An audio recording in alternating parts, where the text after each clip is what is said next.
नमस्कार, आप देख रहे हैं सरोकार। मैं हूं आपके साथ सौरभ तिवारी। सरोकार में इस हफ्ते हमने स्कूलों की बदहाली की तस्वीरें आपको दिखाई। वहां जर्जर इंफ्रास्ट्रक्चर का मुद्दा भी हमने उठाया। तो आज यानी शनिवार को हम इस बदहाली के पीछे जिम्मेदारों से जवाब लेने की कोशिश करेंगे। तो चलिए शुरू करते हैं हमारा ये स्पेशल शो।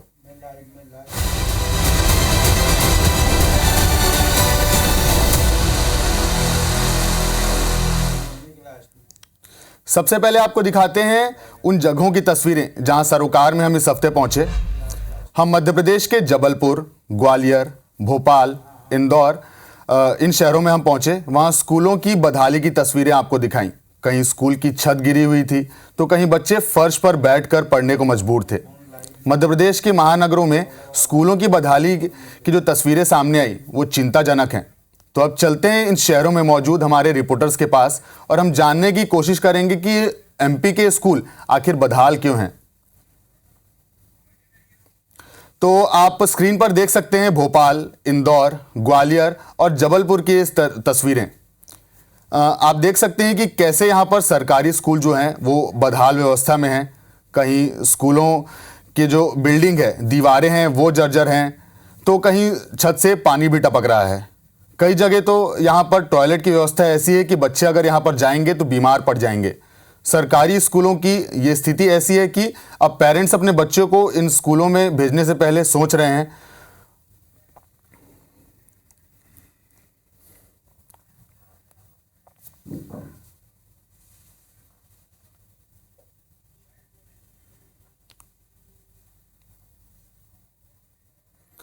तो आप स्क्रीन पर भोपाल, इंदौर, ग्वालियर और जबलपुर की तस्वीरें देख रहे हैं।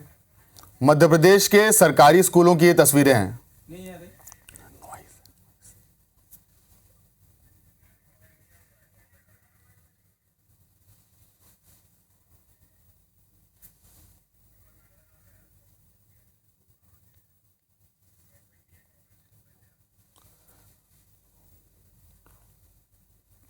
तो आज शनिवार को हम सरोकार में ये जानने की कोशिश करेंगे कि आखिर मध्य प्रदेश के बड़े बड़े शहरों में ये स्कूल बदहाल क्यों हैं।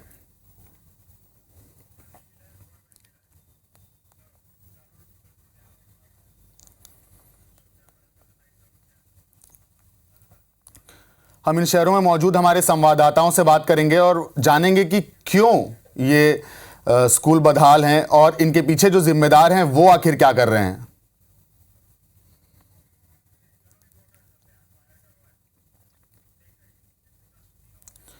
तो हमारे साथ भोपाल से हरप्रीत जुड़ी हुई हैं, नासिर गौरी हैं ग्वालियर से, अंशुल मुकाती हैं इंदौर से और विजेंद्र पांडे हैं जबलपुर से। सबसे पहले हम भोपाल का रुख करेंगे। भोपाल में हमारे साथ हरप्रीत जुड़ी हैं। हरप्रीत, बताइए कि कितने बदहाल हैं राजधानी भोपाल के सरकारी स्कूल, इसके पीछे वजह क्या है और आखिर जिम्मेदार क्या कर रहे हैं।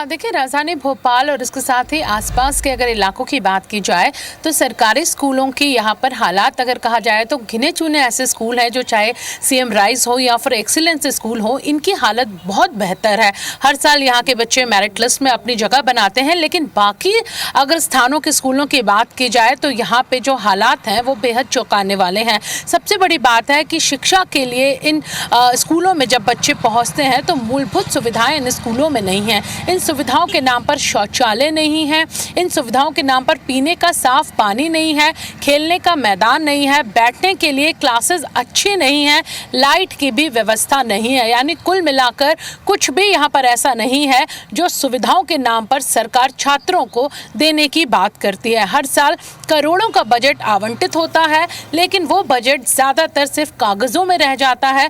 कागज़ों से वो मैदान तक नहीं उतर पाता और मैदान में ना उतरने का खामियाजा छात्रों को उठाना पड़ता है। हमने मंडीदीप के कुछ स्कूलों का दौरा किया, हम उन स्कूलों में पहुंचे, वहां हमने जायजा लिया तो हालात इतने चौंकाने वाले थे कि कक्षा 6वीं से 12वीं तक के स्कूल हैं, पहली से 6वीं तक के स्कूल हैं, प्राइमरी, माध्यमिक, high school, higher secondary school हैं, लेकिन इन स्कूलों में पीने के पानी की व्यवस्था नहीं है। बच्चे घर से जो बॉटल लेकर आते हैं, अगर उसमें पानी खत्म हो जाता है तो उनके लिए और कोई व्यवस्था नहीं है। शौचालय नहीं है, अगर शौचालय बने हैं स्कूलों में लेकिन वो इतने ज़्यादा गंदे हैं कि वहाँ पर दूर दूर तक खड़े रहना वहाँ पर मुश्किल है। इसके साथ ही लाइट की भी व्यवस्था प्रॉपर क्लासेस में नहीं है। इस समय मॉनसून का टाइम है, अंधेरा रहता है, अगर बादल है, बारिश हो रही है तो बच्चों को मोबाइल की टॉर्च जलाकर अपनी किताबों को पढ़ना पड़ता है। सीलिंग अगर बात यहाँ पर की जाए तो लगातार जो बारिश का पानी है दीवारों को जर्जर कर चुका है। मंडीदीप के स्कूलों की अगर बात करें तो इन दीवारों के कभी भी गिरने का डर है। सबसे पुराने प्राथमिक स्कूल हम गए थे जो 1956 के बाद बना है, ये पहला मंडीदीप का प्राथमिक स्कूल है, प्राइमरी स्कूल है। इन स्कूलों के हालात इतने चौंकाने वाले हैं कि खपरे के छत को भले ही हटा दिया गया हो लेकिन ऊपर टीन शेड डाल दिए गए, जो गर्मियों में इतने गर्माते हैं कि बच्चों का बैठना मुश्किल होता है, बारिशों में पानी टपकता है। वेंटिलेटर के नाम पर जो ऊपर जाले बने हुए हैं वो खुले रखे गए हैं। बिल्कुल हरप्रीत, और हम ये भी देखते हैं कि राज्यों में स्कूलों के लिए, शिक्षा के लिए भारी भरकम जो बजट है वो सैंक्शन होता है, तो इतना ज्यादा बजट होने के बाद भी क्यों स्कूलों की व्यवस्था नहीं सुधर पा रही है?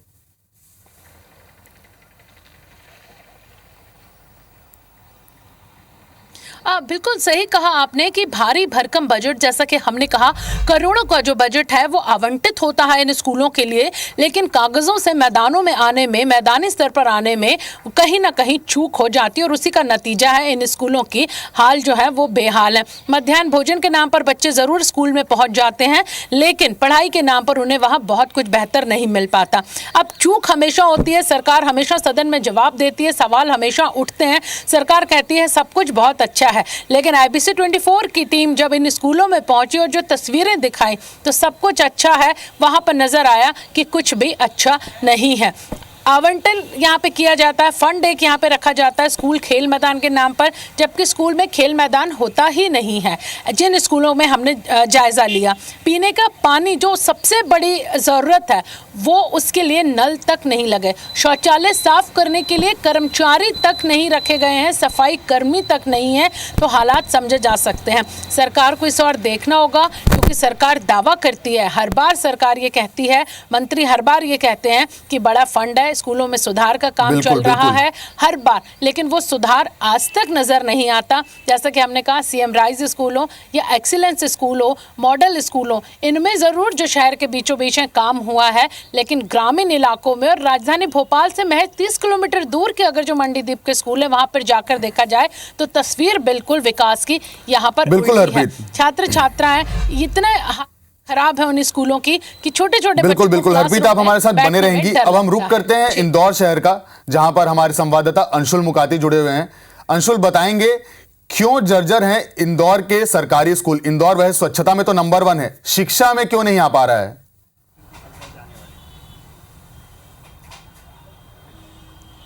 जी बिल्कुल, आपको बता दूं इंदौर हर तरफ हर कुछ नया करने की कोशिश कर रहा है, स्वच्छता में भी नंबर 1 आने का प्रयास कर रहा है, लेकिन यहाँ के स्कूलों की हालत अगर हमने देखी तो वहाँ पर अलग अलग प्रकार की समस्याएं जो हैं वह दिखाई दी। हमारे साथ स्कूली छात्र ही मौजूद हैं, 10वीं 11वीं 12वीं के छात्र हैं जो कि इन्हीं स्कूलों में पढ़ाई करते हैं। सीधे इन्हीं से बात करेंगे। आप लोगों को क्या लगता है मूलभूत सुविधाएँ जो हैं स्कूलों में आप लोगों को क्या चाहिए और वर्तमान अभी स्कूलों के क्या हालात दिखते हैं? जय श्री राम, मैं भूपेंद्र सिंह।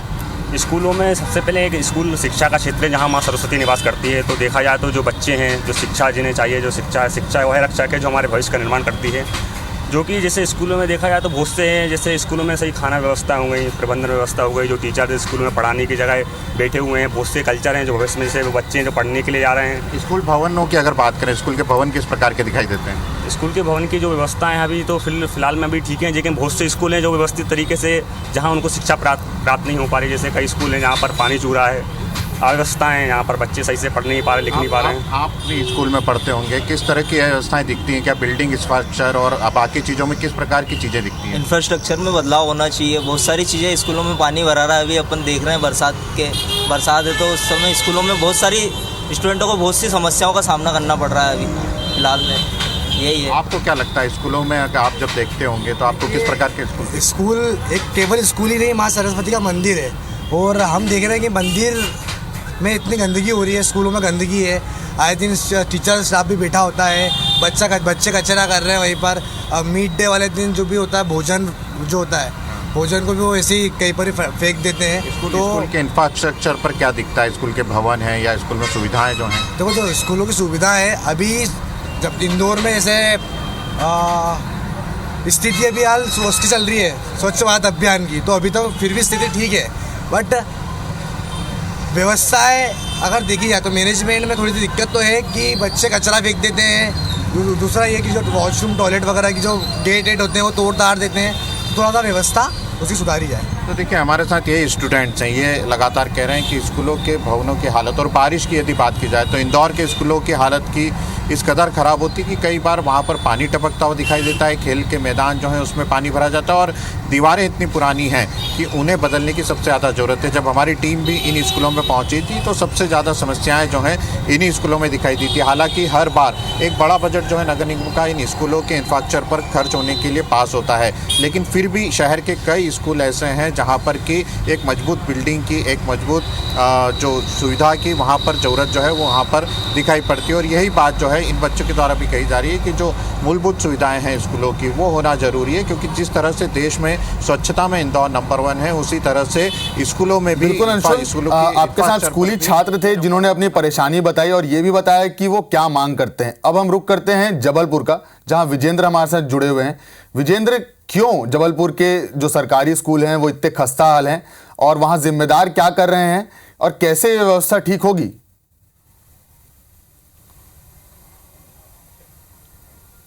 बिल्कुल, देश में गरीबों की संख्या किसी से छिपी नहीं है और कम आय वर्ग वाले लोग भी बड़ी संख्या में है, करोड़ों की संख्या में है, और इनके लिए निजी स्कूलों की महंगी महंगी फ़ीस चुकाने का कोई ऑप्शन नहीं है। यही वजह है कि वो अपने बच्चों को शासकीय स्कूलों में भेजते हैं। लेकिन शासकीय स्कूलों की जो स्थिति सरोकार में निकलकर सामने आई है वो पड़ताल बताती है कि कितने सुधार की आवश्यकता है। और इस वक्त मैं आपको बता दूं कि मेरे साथ शिक्षा जगत में अपना पूरा सेवा काल देने वाले रिटायर्ड शिक्षक इस वक्त हैं। इन तमाम रिटायर्ड शिक्षकों के साथ ही मैं मौजूद हूं। कमलेश तिवारी जी हैं, आप वरिष्ठ शिक्षक रहे हैं। सर, आपसे मैं जानना चाहूँगा, आपका पूरा सेवा काल आपने शासकीय स्कूलों में सेवा देते हुए दिया है। आखिर ये जर्जर स्थिति के जो स्कूल हैं या मूलभूत जो सुविधाएँ बच्चों को नहीं मिल पा रही हैं, क्या इसकी वजह आप अनुभव के आधार पर कहेंगे? देखिए, इसमें सबसे ज़्यादा जो दोष है वो नगर निगम, नगर पालिका और पंचायतें, 3 स्तर पर स्कूल की जिम्मेदारी है।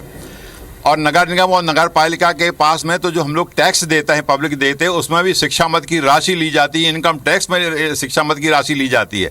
तो नगर निगम जो है अपना व्यय जो है अलग से स्कूलों के उन्नयन के लिए करना चाहिए, मगर देखते नहीं हैं। सबसे बड़ी बात यह है कि सबसे ज़्यादा स्कूल जो है वो गाँव में हैं, और गांव में जिनके बच्चे पढ़ते हैं वो सरपंच स्कूलों को देखते नहीं। बिल्डिंग बनाने की उनके जो है जवाबदारी है, किंतु वो बिल्डिंग बनते बनते चूने लगती है। मतलब उसमें ना सही ढंग से गारा लगता, ना सही ढंग से सीमेंट लगती है, ना सही ढंग से ईंटों की लगती है। और सबसे बड़ी बात यह है कि उसको शिक्षक किसको शिकायत करे?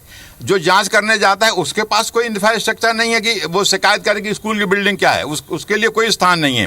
और इसीलिए जो है ये चीज़ें सुधर नहीं पा रही हैं। मतलब जब जबलपुर जैसे नगर निगम में स्कूलों की बिल्डिंग खराब है, यहाँ पर भी 2 प्रकार की बिल्डिंग, कुछ बिल्डिंगें जो पीडब्ल्यू के अधीन है, तो पीडब्ल्यू के लिए तो अधिकारी लिख सकता है कि ये खराब है, फिर भी उनको सुधारने में बजट के प्रावधान की बात करके वो टालते रहते हैं, आखिर बिल्डिंग गिरती रहती है। महत्वपूर्ण बात कही है कि संपत्ति कर के साथ नगरीय निकाय शिक्षा उपकर भी लेते हैं। इस शिक्षा उपकर की राशि मद बदल कर खर्च कर दी जाती है, करोड़ों रुपया इस फंड में रहता है, लेकिन शासकीय स्कूलों की सूरत बदलने की, संवारने की जहमत नहीं उठाई जाती। सर, मैं आपसे भी जानना चाहूँगा अनुभव के आधार पर, शासकीय स्कूलों की ये दशा क्यों नहीं सुधर रही है, क्या सलाह है? नहीं, उसके लिए क्या है, ये पूरा जो व्यवस्था है हमारी मूलभूत, जब तक इसमें इनके विचारों में परिवर्तन नहीं होगा और हमारे जो ऊपर बैठी हुई जो सरकार के जो बड़े बड़े मंत्री हैं, मुख्यमंत्री हैं, ये जब तक मैदान में जाके वास्तविक स्थिति का अवलोकन नहीं करेंगे तब तक ये परिस्थितियाँ नहीं सुधरेगी। बेहद बड़ी बात कही है सर। आप अपने अनुभव से सर क्या कहना चाहेंगे? अपने यहाँ का जो स्कूल का नज़रिया है, सरकार की ओर से जो स्कूल स्थापित किए गए हैं, उनमें नाम, केवल अपने नाम के लिए वो कार्य करते हैं। चाहे वो सरकार के मुख्यमंत्री हों, चाहे वो प्रदेश के कोई भी नेता हों, अधिकांश नेता सभी काम अपने स्तर पर वो करते हैं, मगर केवल अपने नाम के लिए। वास्तव में स्कूल की क्या समस्याएं हैं, इनकी ओर किसी का ध्यान नहीं रहता। इसकी ओर किसी का ध्यान नहीं है और बड़ी बात कह रहे हैं कि अगर ग्राउंड रियलिटी देखेंगे जिम्मेदार अधिकारी तो ये हालात नहीं होंगे। सर क्या कहेंगे? देखिए, लोगों का परोक्ष में पीछे से ये कहना है कि सरकार या सरकार के नुमाइंदे, कोई भी सरकार हो, वो ये तो चाहती है कि गरीब के बच्चे के पास में सर्टिफिकेट रहे, मगर उनके पास में वो ज्ञान ना रहे ताकि वो हमारी सत्ता में दखलंदाजी करते रहें। इसलिए उनका पूरा ध्यान जो है वो शिक्षा के उन्नयन के ऊपर नहीं है। मतलब ये बच्चे के पास सर्टिफिकेट रहेगा मगर उसके पास में वो बौद्धिक ज्ञान नहीं रहेगा कि वो सही गलत समझ के सत्ता को परिवर्तित कर सके। सर इतना मद ऐसा नहीं है कि बजट आवंटन नहीं हो रहा है, शासकीय स्कूलों की ये स्थिति सुधर क्यों नहीं रही है? आपने नगरीय निकाय के शिक्षा उपकर की बात की, महत्वपूर्ण बात कही, लेकिन अगर हम इन जनरल देते हैं, स्कूल शिक्षा विभाग को देखते हैं, तो आखिर ये तस्वीर क्यों नहीं बदल रही? देखिए, कोई के ऊपर जवाबदारी नहीं है। जैसे मैंने कहा ना कि देहात में सबसे ज़्यादा स्कूल हैं। विकास खंड का सीएमओ जो है विकास का, वो पैसा देता है, वहाँ 1-2 इंजीनियर हैं, वो सरपंच के जुम्मे सौंप दिया, कोई देखने वाला नहीं, बिल्डिंग बनी सही बनी नहीं बनी, बिजली है कि नहीं है, नल है कि नहीं है। जो शिक्षक अपने हिसाब से, अपनी ज़रूरत के हिसाब से दौड़ धूप के जो कर सकता है वही होता है। मगर ईमानदारी से कोई आदमी जो है, ना लोकल ईमानदारी से कोई आदमी चाहता, ना सत्ता में बैठा कोई आदमी चाहता कि उसमें सुधार हो।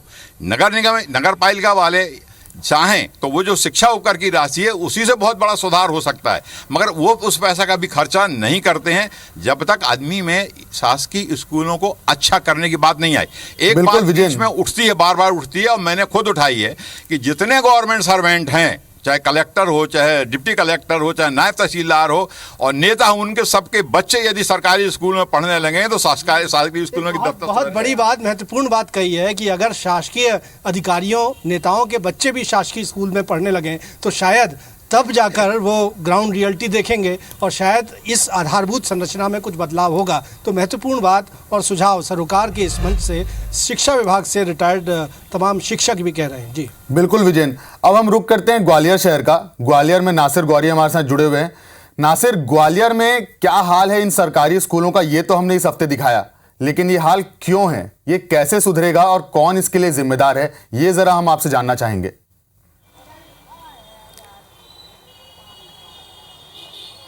देखिए, ये वाकई भी बहुत बड़ा सवाल है कि हालात कैसे सुधरेंगे, क्योंकि हमने अपनी रिपोर्ट में दिखाया कि स्कूलों में बिजली नहीं है, स्कूल का भवन है वो कंडम हो गया। हमारे साथ में शहर के लोग हैं और उनके अभिभावक हैं बच्चों के। क्या लगता है ये हालात कब सुधरेंगे स्कूलों के? देखिए, हम लोग तो काफ़ी दिनों से देख रहे हैं जर्जर हालत है स्कूलों की, बिल्डिंगों की। जब बैठे हैं, अभी बरसात का टाइम चल रहा है, बच्चे बैठे हैं और वो छत से पानी गिर रहा है, बच्चों के ऊपर गिर रहा है। और कभी भी कोई बड़ी बड़ी घटना भी आप न्यूज़ चैनल पैनल उसके माध्यम से हमने देखी भी है। दूसरा एक बड़ी समस्या ये आती जा रही है कि बच्चे सरकारी स्कूलों में रेगुलर जाते हैं पर वहाँ पर टीचर नहीं दिखाई देते। दूसरा, ग्वालियर में एक स्कूल भी गिर गया था, स्कूलों की हालत बहुत ख़राब है, कंडम हालत है। देखिए, सवाल ये है कि देश का और शहर का, प्रदेश का विकास कैसे होगा? विकास जब होगा जब अंतिम पायदान पर खड़े व्यक्ति के घर में शिक्षा सुनिश्चित होगी। लेकिन मध्य प्रदेश की जो हालत है कि स्कूल जल जा रहे हैं, वहाँ की बिल्डिंगें जल जा रहे हैं, वहाँ पे टीचर नहीं है, वहाँ पे पंखे नहीं चल रहे हैं, वहाँ पे कूलर नहीं है, वहाँ पे फर्नीचर नहीं है। मतलब वो अत्याधुनिक सुविधाएं उन स्कूलों में सरकार मुहैया कराने में नाकाम है जो एक प्राइवेट स्कूल में होती है। शिक्षा को व्यवसायीकरण कर दिया गया है पूर्ण रूप से, और मध्य प्रदेश की आधी से ज़्यादा जनसंख्या जो BPL के नीचे है वो उस व्यवसायीकरण वाली शिक्षा में जाने में असंभव है। बिल्कुल नासिर, छुड़वा दिए, प्राइवेट में दाखिला। तो सरोकार में हमने आज मध्य प्रदेश के इन स्कूलों का हाल क्यों बेहाल है ये हमने देखा। बहुत बहुत धन्यवाद आप सभी का हमारे साथ जुड़ने के लिए। सरोकार में आज के लिए इतना ही, मुझे दीजिए इजाजत, नमस्कार।